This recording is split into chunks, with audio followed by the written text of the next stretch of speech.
Hey everybody, hope you're doing well today. Welcome back to Jazz, Rags, and Blues Level 1. This video is Lesson 5, and we're going to cover a pretty fun song today on pages 10 and 11, Old Rockin' Chair Blues.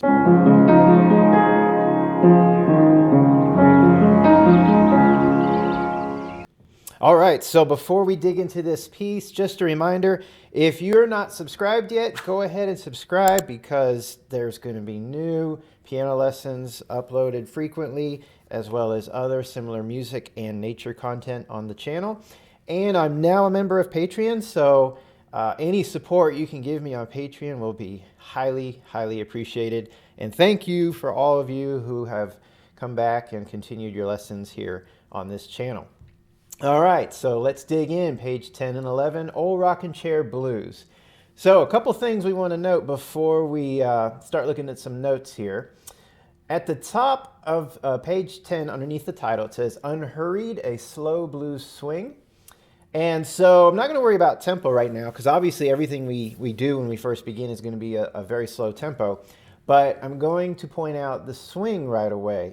So when you have swing, that affects basically eighth notes, and there's a lot of them in this piece. And if you look at your left hand in the bass clef, right away we've got a series of eighth notes, and this really sets the style and the mood for the entire piece. This opening idea here in the bass clef.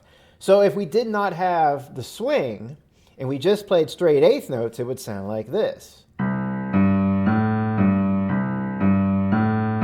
But with the swing, it sounds like this, which makes a lot of sense given the title of the piece called Old Rockin' Chair Blues. So it's kind of like a rocking chair, just kind of rocking back and forth. And that's the vibe that this is doing. So when you count straight, it's just an even 1 and 2 and. But when you count swing, it's 1 and 2 and 3 and 4, etc., etc. So the and is actually closer to the next beat.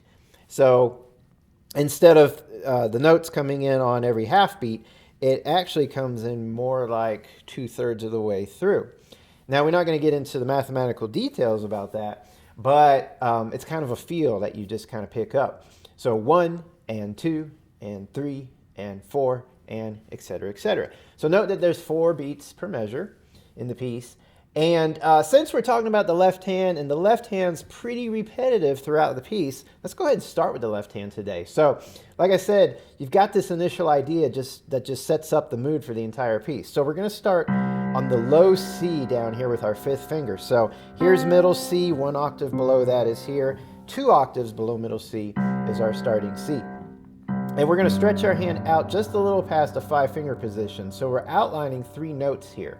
A C with our 5th finger, a G is our 2nd note with our 2nd finger, and then our 3rd note is A with our thumb, and we're going to come back to the G. And that's basically the 4 notes, and it just repeats 3 times in the first 2 measures. So we have 1 and 2 and 3 and 4 and 1 and 2 and 3. Now beat 3 of measure 2 is a quarter note, and then we're going to be off on beat 4.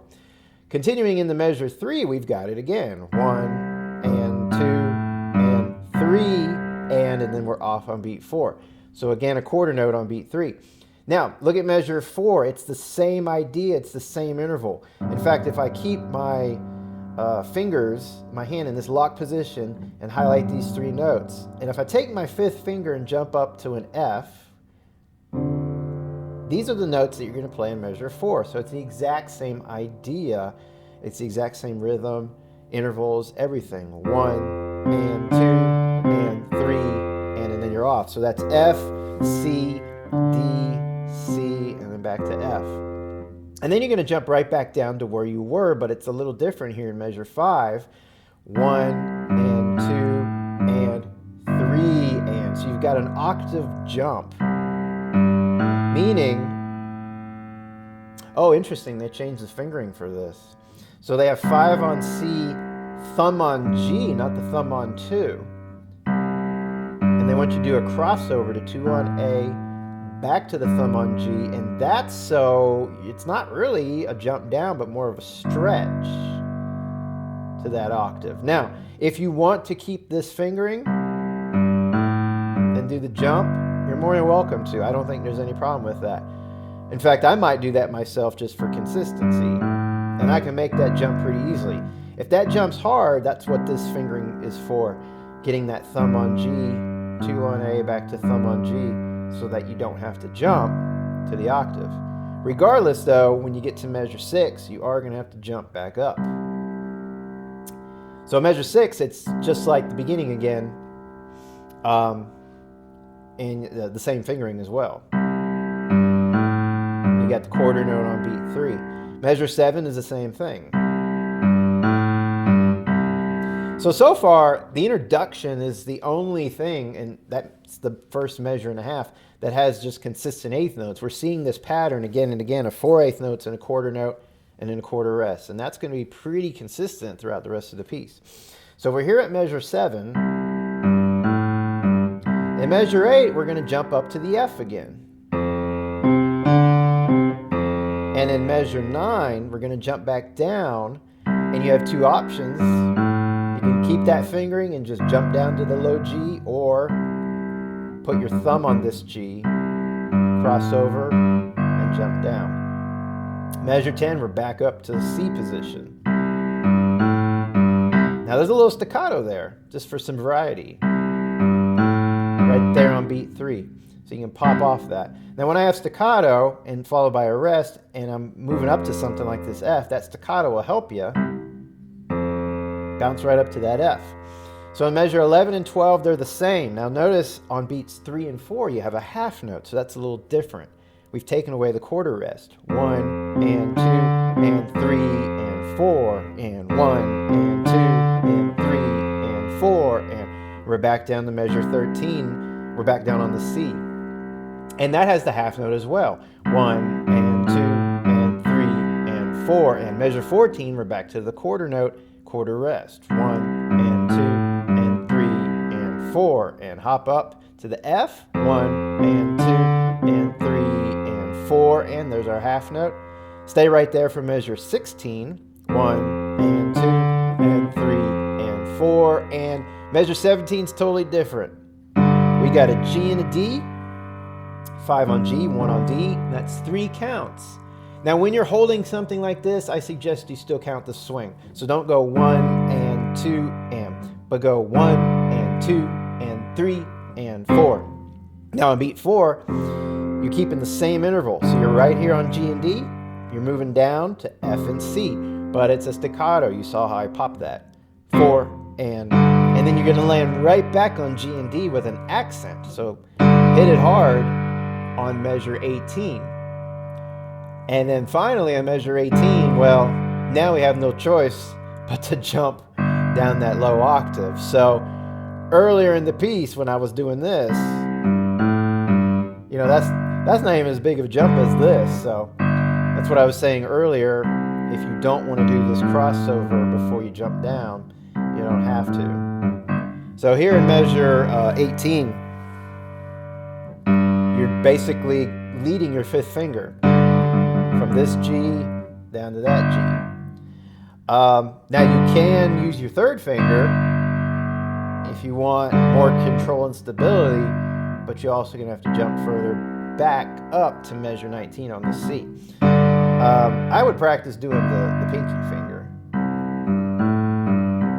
So 17, 18, there's quite a bit of variety there that's different than the rest of the left hand. So in 17, we got this dotted half note, 1 and 2 and 3 and 4 and 1 and 2 and 3. Also notice on 18, you've got pedal. So when I'm leaving this, it should still be sustaining when I hit that. And then later, when we add the right hand, you're going to be off the pedal when you hit the G in the right hand. Now at this point, it's kind of repeating the beginning again. So in measure 19, measure 20 though, we hop right up to F so that it happens a little bit soon. No, actually if you compare it to measure 3 and 4, it's about right. So basically in measure 19, you're basically playing measure 3 again. Now measure 20, hop up to the F. 21 back down to C, and the low G, and then back. Measure 23. Measure 24 up to the F. 25 back down. You got the low G. 26 back up. Now 27, you start out the same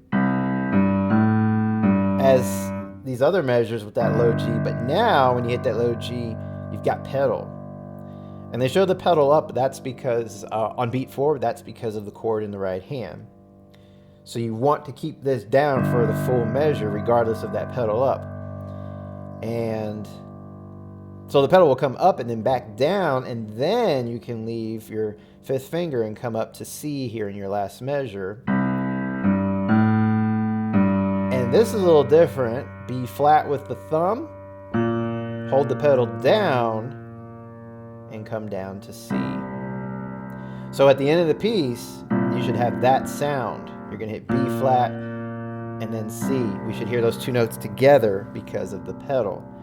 Now, you can obviously reach it without the pedal too.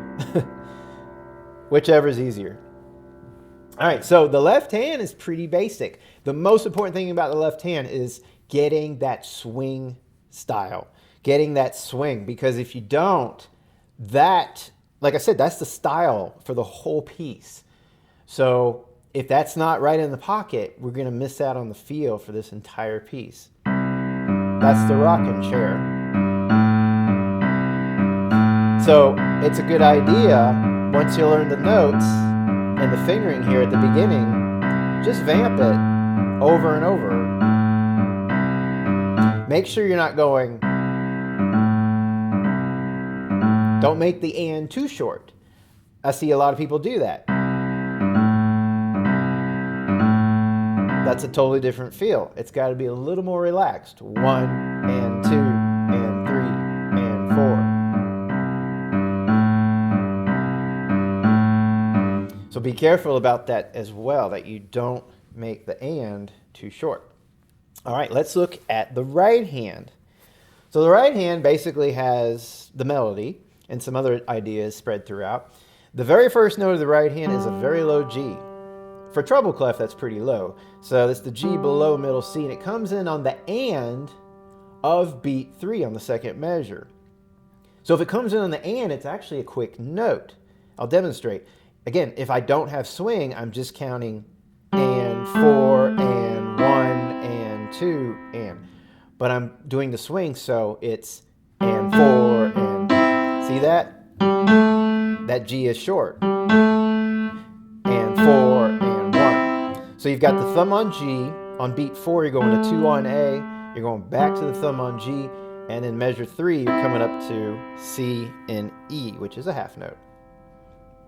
Now, it's good to give yourself a little count off in that measure when you're practicing this. So 1 and 2 and 3 and 4 and 1 and 2 and 3 and 4 and... Notice this next idea is almost exactly the same. At the end of measure 3, it's the same idea, but instead of going to C and E, in measure 4, we're going to C and E flat. That gives it a little bit of a bluesy feel. And then at the end of measure 4, it's still the G-A-G again, and 4, and now you got this big jump. So you're really going to have to practice that this is solid. There's a little crescendo here, so you're getting louder, which is good, because then it gives you the opportunity to hit this harder, which actually is going to be easier to land on it, and at the same time, you're playing it louder as it's asking for musically. So that E and G, and that E natural in parenthesis is a reminder that we're back to E natural, because in measure 4 we had an E flat. So they're just being nice. They didn't have to do that, but they are. And this is a half note, so 1 and 2 and. Now look at my second and fourth finger where they're going. I'm already aiming for my next two notes, E flat and G flat. That's also a half step lower than these two notes. So you're going down by half steps. My 1 and 3 finger, look where they're at. D and F, that's down by half steps as well. And now if you look for measure 5, look at my fingering. I've got the 2 on E, but I got to move my thumb to C. So that's finger work. That's going to take a lot of finger work. You might be tempted to just move the whole hand, but it's not going to be smooth, and you're never going to develop your fingers like you want to if you avoid this. So really dig in at this fingering. So the E and G with 5 and 3, E flat, G flat 2 and 4, D and F with 1 and 3, and then finally C and E with 1 and 2. Now this is a little tricky here at measure 6 because you're going to jump back down. You're going back down to the beginning idea though that we had at the very beginning of the piece. So you've got 1 and 2 and 3 and 4 and so you're going back to the C and E that we had in measure 3, but now it's 2 staccato quarter notes followed by 1/8 note. So actually you want your staccato to be shorter than the 8th note, because even though they're quarter notes, the way you hit them is really short. So musically speaking, this 8th note is actually going to sound a little bit longer, so you want to make sure that that's the case.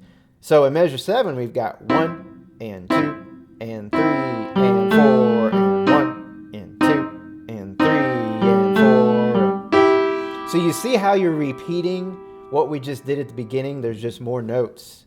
So in measure 7, once again, I've got C and E on beats 1, 2, 3, and then immediately I'm going to that same G and A, G that I had since the beginning, and 4, and I'm going now to the E flat and C like in measure 4, but the same idea with the with the staccato quarter notes, 1 and 2 and 3. So remember, these are E flats throughout the whole measure. The rule is flats and sharps remain flat and sharp within the same measure. And so this is the same idea rhythmically as measure 7. It's just I'm on the E flats. 1 and 2 and 3. Whoops, that one's not staccato.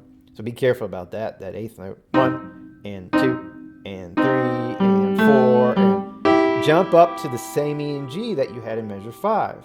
And guess what? You're going to do the same notes, same fingering. So this is all the same that we had in measure 5. So remember the fingering, the half steps, all of that's the same. And when we land in measure 10, 2 and 1 on C and E. Now don't jump anywhere, because in measure 10, you're going to stay right here. C, D, C, and then up to the 3rd finger on A. We must do that so we can get up to this C. So back in measure 10, that's and 4 and 1 and 2 and. Now we have a dotted quarter note. A dotted quarter note is often followed by an 8th note, which it is in this case. So it's still going to have some swing present. So the C that you come in on is going to be delayed. 1 and 2 and. And it will make more sense when I go on to the next grouping of 8th notes, which are A with the 3rd finger, thumb on F, 2 on G, thumb on F. So that whole measure is 1 and 2 and 3 and 4 and. See how that works? So coming from measure 10, you got 1 and 2 and 3 and 4 and 1 and 2 and 3. I lasted that. Held it too long. Do that again. 1 and 2 and 3 and 4 and 1 and 2 and 3 and 4 and. Measure 12. Now we're on an A flat, still with the 3rd finger, and we still have this C on the and. But then on beats 3 and 4 we have quarter notes. Back to A flat on beat 3. That's still an A flat, and then thumb on beat 4. So when you make this jump in measure 10, you basically want to go into what I call the F position. Basically outlining these 5 notes with these 5 fingers. You're going to stay there for these 2 measures. So all of it together is and 4 and 1. Whoops, messed up again. And 4 and 1 and 2 and 3 and 4 and 1 and 2 and 3 and 4 and. Now this is tricky going up to measure 13. This sneaks up on you. You've got your thumb on F at the end of page 10. You got to bring 5 down to G. So basically think of it as I'm moving from my F position back down to my C position. So you're here, thumb on F, you're going to bring 5 on G. You might have to practice that. Now we have a triplet, our first triplet. Now the tricky thing about a triplet is you can't, whether you're swing, no, I take that back. This is actually going to work out. Well, let me show you the notes first before I explain this. So in 13, you got 5 on G, it's a half note, 3 on E, and then I've got this triplet, C, E, C. So let's talk about this triplet.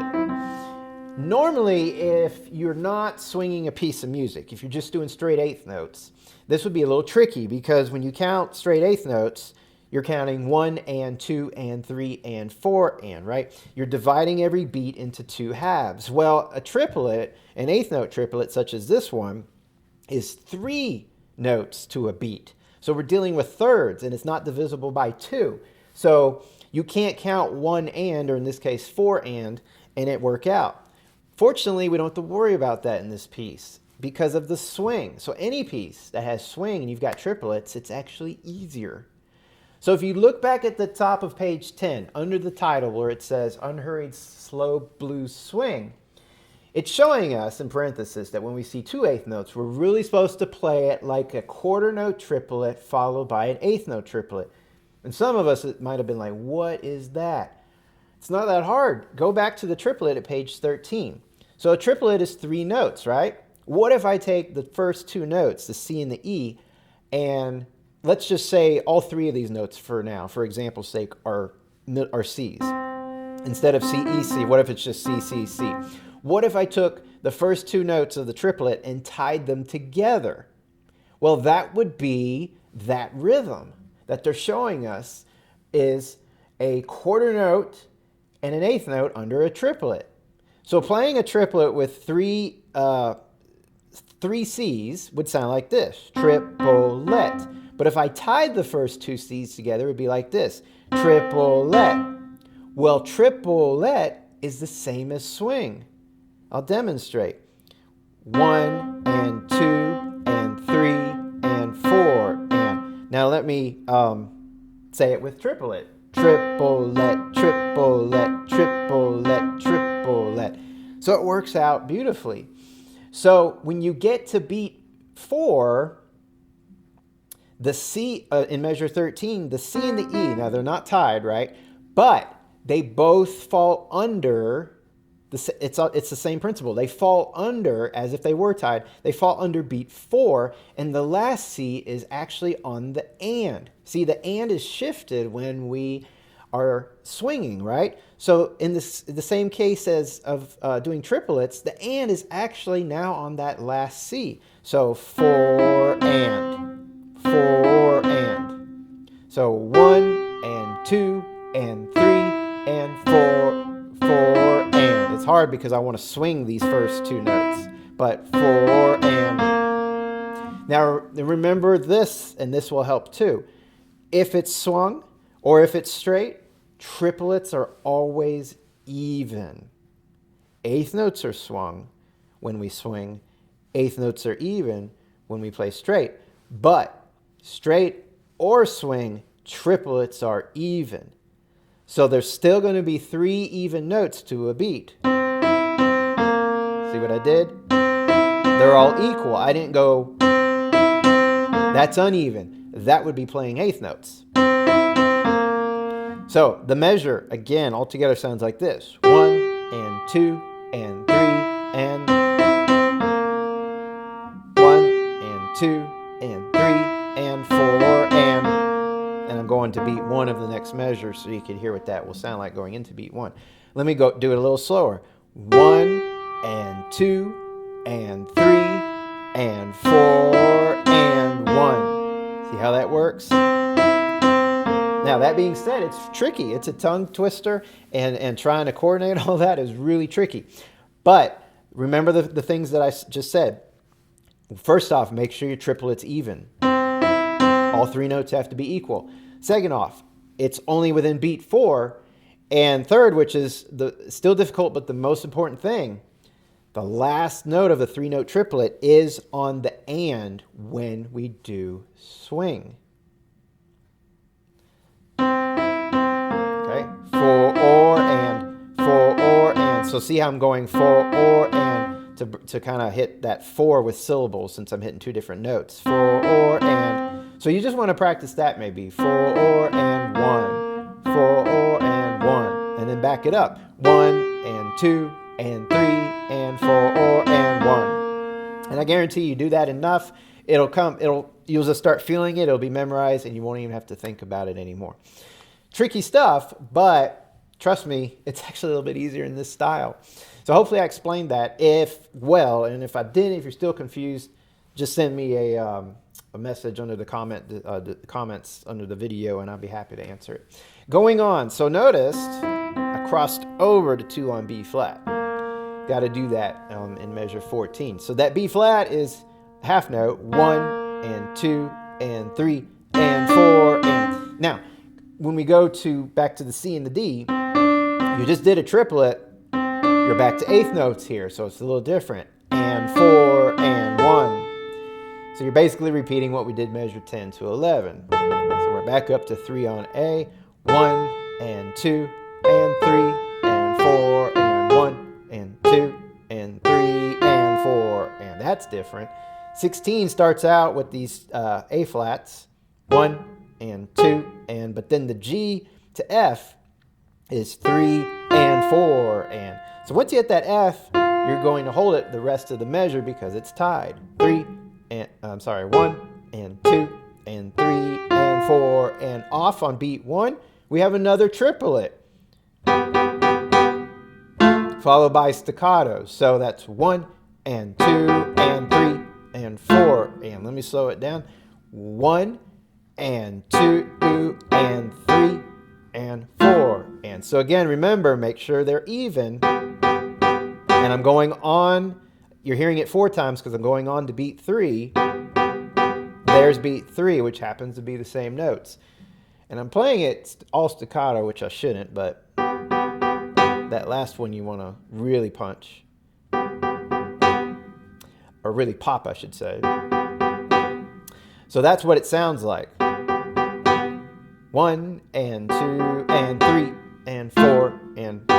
So after beat 3, this B and G, you're going to hop down to the same interval, A and F, staccato, and then land. There you can really punch it because of the accent on the B and G on beat 18. So putting that together at measure 16 would sound like this. 1 and 2 and 3 and 4 and 1, 2 and 3 and 4 and 1 and 2 and 3. Now this is the beginning up an octave. So there's the beginning of the piece, but here you're playing the same thing up an octave. It's all going to be the same rhythm, same notes, same fingering. So obviously you're going to have to practice this jump at the end of measure 18. Now your 5's on G, you're going to bring your thumb to that G. So 1 and 2 and 3 and 4 and 1 and 2 and 3 and 4 and 1 and 2 and 3 and 4 and 1 and 2 and 3 and 4. And that at measure 21 is that same, those same notes, the same fingering as earlier, the half-step movement. So that'd be a good review to have it once again in the piece. You're jumping down now to G. Still the same idea. If you compare it to measure 6 going into 7, we're just up an octave. So that's and 4 and 1 and 2 and 3 and 4 and 1 and 2 and 3 and 4 and 1 and 2 and 3 and 4 and 1 and 2 and 3. I messed up my fingering. 1 and 2 and 3 and 4 and 1 and 2 and 3. Now that's your biggest jump of the whole piece right here. Measure 26. So you're way up here on C and E, and you got to go to the G you started the whole piece on. The good news is you should be familiar with this G because we've played it so many times. However, still tricky. Follow your thumb from C right here. Look for these 3 black keys, aim for the middle left. A is the middle right. which your second finger will go to. So if you want to, you can actually, you're actually using 1 and 2 on C and E. So you can take 1 and 2 and aim for A and G. They're spread out. It's a third here, so pinch your fingers a little bit together and you'll land on a second. And you want your fifth finger ideally to be on this E, because that's the note you're going to add to it in measure 27. So in 26 we've got and 4 and 1 and 2, and bring it down a half step. Just use 5 and 1. Another half step down, F and D, and another half, actually not a half step, but you're going down to E and C. And that's all with just 5 and 1. All right. So that covers the right hand, which has a lot of details. And when we put the hands together, that's where it's going to get a little tricky. But a lot of the left hand is resting where the right hand is really busy. So at the very beginning,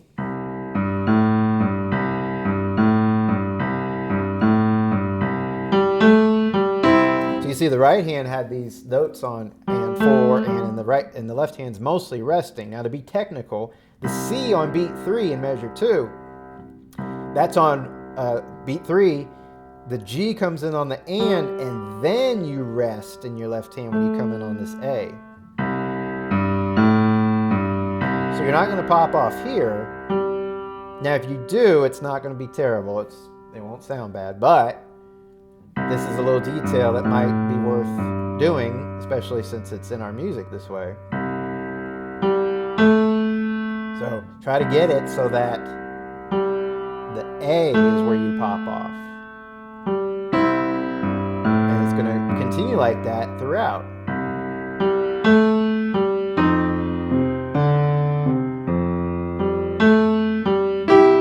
Here we get louder. I used the wrong fingering.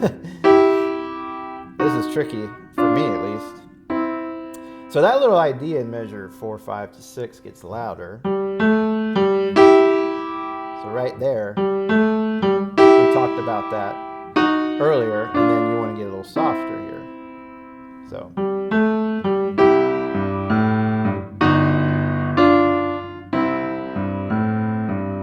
So certainly measure 5 is tricky because you've got these fingering, these notes, and on beat 3, you got that jump.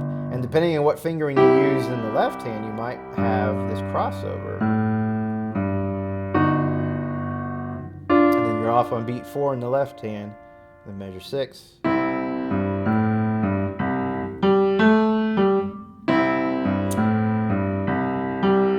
Yeah, I repeated it because measure 6, if you notice, I popped off that.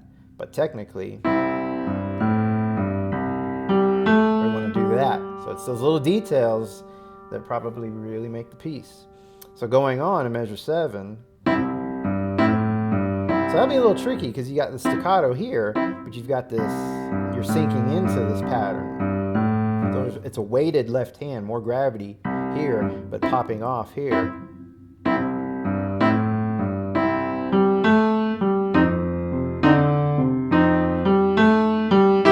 Louder here, softer, now a little louder.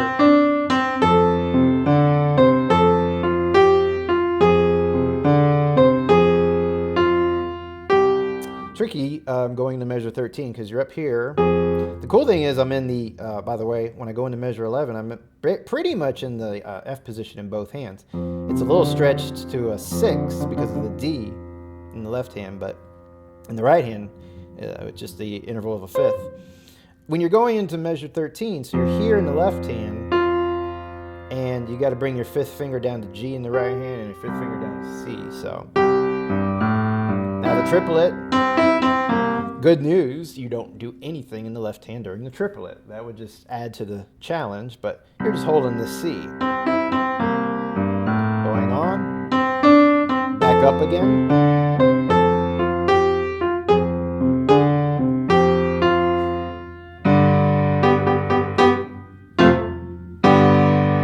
Kind of working together in measure 17 where we have this other triplet. You've got G and D on beat 1, the triplet on beat 2, staccato, both hands staccato, and then both hands hit that accent hard. Bring down your pedal and go down to this G. And then, well, I'd say technically, I said it wrong earlier in the lesson, but hit this G and then off the pedal in left hand. So that's consistent with all those quarter rests earlier in the piece. Now you have a pedal, but you're going to come off of that as well. This is like the beginning, right? The left hand's in the same place, but the right hand's up an octave.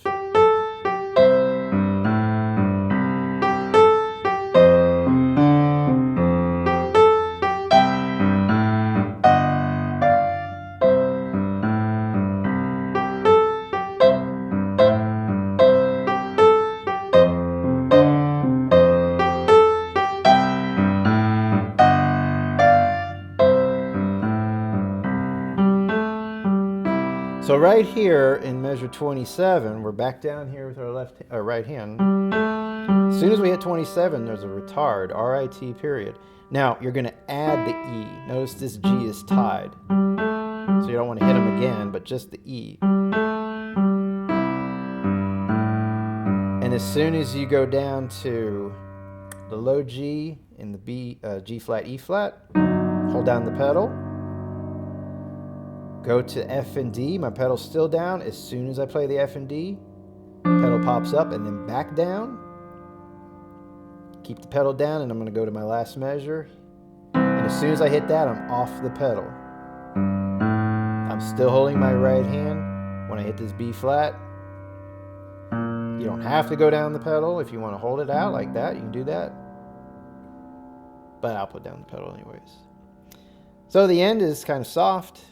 Slowing down, just sort of fades away. All right, so I didn't really go through a whole lot of detail putting the hands together.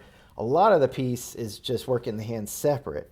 And at this point, I mean, you probably come a long ways in your piano practice and abilities that you know what to do as far as putting the hands together. Most of the left hand is just eighth notes, followed by a quarter note or a half note. And when you're matching it up in those moments with the right hand is either quarter notes or half notes. So, you know, it's 2 eighth notes versus a quarter note, 4 eighth notes versus a half note. So mathematically, it should be pretty easy to put together. It's just going to take, you know, practice getting, you know, the different notes together in both hands, fingering, things like that you're probably well accustomed to at this point. So the last thing I will do is just play it through for you. It says unhurried, but I'm going to try it a little bit faster for fun, just to see how that goes. I think there's no problem playing this piece faster than the suggested 80 beats per minute, as long as, you know, everything's accurate and you've got the style down. The style is the most important thing. So the piece starts out fairly quiet. We talked about the crescendos, decrescendos, measure 5, again in measure 8. Measure 10, we get a little bit louder, mezzo forte, and then back to measure 21 and 25, we got those crescendos again, and then the ending of the piece is back down to fairly quiet. All right, so here we go, a little bit faster.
Yeah, so even at a faster tempo, it's a lot of fun.